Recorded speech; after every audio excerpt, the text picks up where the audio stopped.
1, 2, 3 into the 4. Snoop Doggy Dogg and Dr. Dre is at the dope. Ready to make It amazes me that to convince black people that Donald Trump cares about them, he takes pictures with celebrities. It's amazing to me.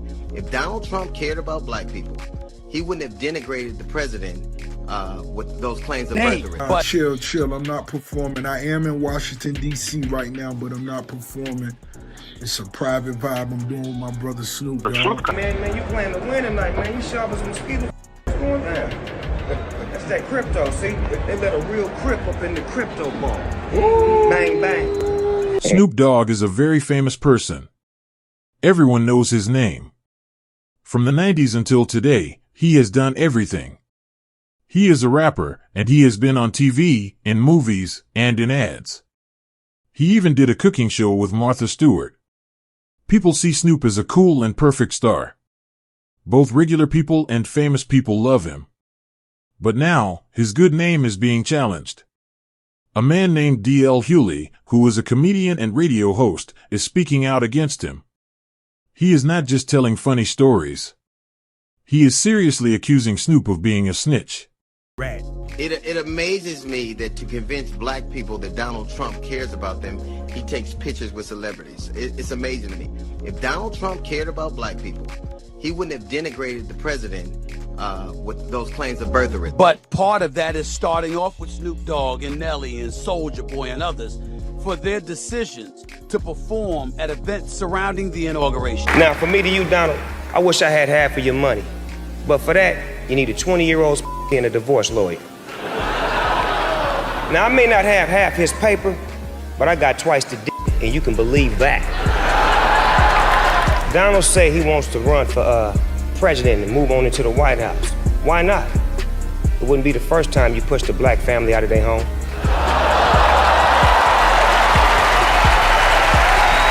Nobody gonna perform for Donald Trump, huh? Which one of you jigaboo is gonna be the first one to do it? I'm waiting. I'm gonna roast the one of you Uncle Tom for doing it. Which one of you gonna do it first? In this world, that is one of the worst things you can be called. When D.L. Hughley talks about you, he is not quiet. He makes sure everyone is listening. This is a big deal because Snoop is not just any rapper. He is a very important and beloved figure. He is supposed to be a real and loyal person. He is supposed to be true to his friends and his background. So, of course, Snoop has responded to the backlash he received for performing for a Trump event. One of the things he pointed out was that we always stick together. We're good at tearing each other apart, which is pretty constant. It's pretty consistent when somebody gets into trouble. It takes backlash from the community. It's always a communal thing. It isn't any action they took. It is the fact that we can't stay together, that we can't stick together, that it's us always attacking us. But that flies in the face of the reality of what's happening right now. It is not us who are tearing down affirmative action. It is not us who is tearing down DEI. It is not us who are tearing families apart. It is not us who have decided that affirmative action and rollbacks that have been that had precedent for 50, 60 years are gone. It is not us that is doing it. It is, I think most people are disappointed because they saw you a specific way, and you have a right to kind of interpret and do whatever artistically you want to. No one's begrudging you that. But why the attack on the community because they disagree with something you did? And when did you first meet Snoop? First time I met Snoop, he was doing a release party for Doggy Style on a boat. I quickly said, "What's up?" to Snoop. Got off that yacht because I knew it was going to be lit before it left the dock. I'm like, man, I'm not getting in the water with Death Row. The important thing is there's got to be a solution, because this has been going on in the industry for a whole years, for decades. And at the same time, nobody wants this to be true, and it shouldn't have to be true. But if we don't fix it and do something about it, history will constantly repeat itself. Now, Suge, you said something early on that I want to get clarification for the audience. Suge, you said early on, you can't just look at Diddy in isolation. You said this was done to him. He learned from others, and it was done to him, and then he did to others. To me, that sounds like what I hear when people are talking about situations, hurt people, that someone was, they wind up being a perpetrator. Is that what you're suggesting? about Sean Combs that he was used and he now uses? Yeah, I think that's absolutely right. I think he repeat what was done to him. And like I said, if you look at Russell Simmons, you know the truth. Andre Rell, you know the truth. Clyde Davis, you know the truth. Jimmy Iovine, you know the truth. So there's not certain things that all of a sudden you got this. The industry is a quick business. It's been like that for a long time. And the casting couch is real, but it's for women and men. But far from all that, I think the most important thing is I feel like they should let Puffy tell his truth. I'm quite sure he's going to expose a lot of people. I'm sure he's going to move forward with it. But I don't think it should be a situation like the Epstein thing where they found him hanging from the ceiling or dead for the truth. Man, you playing to win tonight, man. You sharp as a mosquito. What's going down? That's that crypto, see? They let a real crip up in the crypto ball. Bang, bang. And I knew that Pac did everything right by him by putting him on All Eyes on Me, speaking about him and being real with him. And if it's true what they say. This call and your telephone number will be monitored and recorded.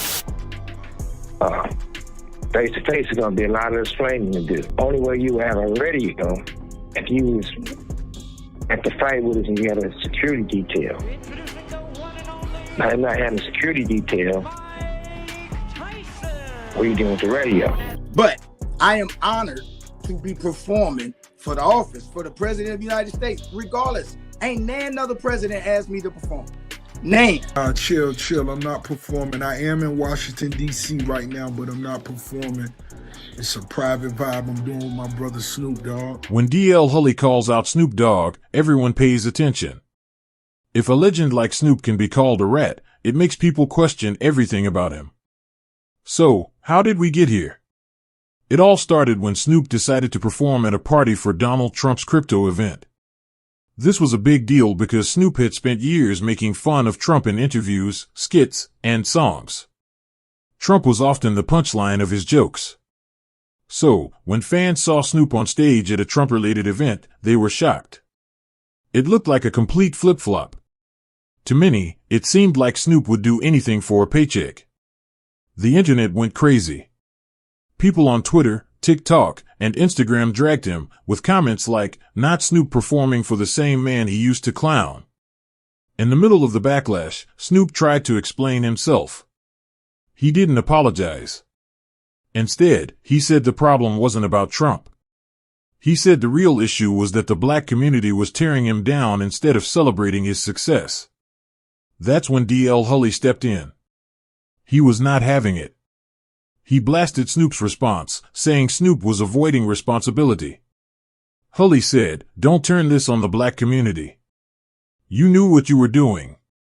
You can't talk badly about someone for years and then perform for them. That's not hate, that's being two-faced." Then, Hughley dropped the bomb. He said Snoop was acting like a fed rat. In street culture, rat is the worst insult. It means you're a traitor who has turned your back on your own people for your own benefit. This was a heavy accusation. Snoop became famous by rapping about his life in Long Beach, about struggling against the system. He represented being real and fighting back. Fans always believed he stayed true to himself. If Hughley is right, it makes people question Snoop's entire legacy. Is he the loyal icon, or did he sell out? Hughley argued that Snoop can't claim to be for the people while performing for a man he said was bad for them. He said Snoop was trying to rewrite the story to make the community seem like the bad guys. The internet ran with it. Memes called him Snoop the Federal.